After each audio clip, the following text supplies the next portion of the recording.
Did you know that your baby is developing memory from as young as 2 or 3 weeks of age? A baby as young as 2 or 3 weeks will remember your smell. You've asked me lots of questions that many parents have about the young child growing up, and I'm here to answer them. I'm Professor Frank Oberclade, and this is my mini parenting masterclass. Babies don't know that the norm is to sleep at night time and be awake during the day, so they sleep in bursts of 3 or 4 hours usually, wake up to have a feed and then go back to sleep. As their brain develops, there are reasons for them not to sleep because there are things to be curious about. They're engaging with their world. Parents are talking to them, are reading to them. So they get into that sort of predictable pattern of being awake for longer periods of time, engaging and interacting with their parents and caretakers and the world around them, and then falling asleep again. For some time, a number of years ago, it was thought that babies being exposed to classical music made them smarter. There's no real evidence that babies listening to classical music makes them more intelligent. On the other hand, it certainly doesn't hurt. So if parents want to introduce music into the household, that's a great idea because as parents calm, as they enjoy the music, that feeling is passed on to their infant and they'll be calm as well. So there are lots of reasons why music is good for young children. Being smarter is not one of them. A baby will get all the nutritional needs they need from breast milk, and we say that it's really important for mothers to try to breastfeed.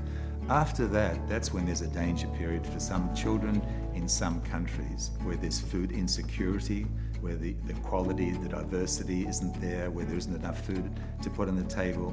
That can result in both cognitive stunting, that is, the child is delayed from a developmental point of view, but also from a physical point of view. There's pretty good research evidence now about the importance of touch in newborn babies, not just for human beings, but in fact all animal species. We talk sometimes about kangaroo care, about placing a newborn baby on the mother from a very early stage, and that's comforting for the child, it's calming for the mother. So for lots and lots of reasons, touch is extraordinarily important. Children are innately curious. They want to explore their environment. You know, everything's so new. It's a big world out there. And so parents shouldn't get in the way of that. What they should do is make sure the child is perfectly safe. Don't try and structure the child too much, but there are many learning opportunities. For example, sing to the child, read to the child, take the child for a walk down the street. There's a tree, there's a doggy, there's a car, there's a house. So there are lots of those things, but don't get in the way of the child because the children are naturally very curious. As the young infant and toddler starts to develop language like very simple things, dog, bye-bye, ta-ta, etc., parents can reinforce that, they can mirror that, they can mimic that. Young children love repetition, so to hear the same song again and again, to read the same book again and again, they'll start to see what the patterns of language are. So we encourage parents to talk to young children a lot, to sing to young children. At the same time, don't dominate the conversation. Take turns. We sometimes name that as sort of serve and return. The child says something, the parent says something. Often mirroring what the child says is very important. In those early years of life, what babies need is responsive caring. They need a nurturing environment.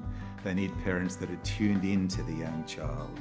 Parents are their baby's first teachers.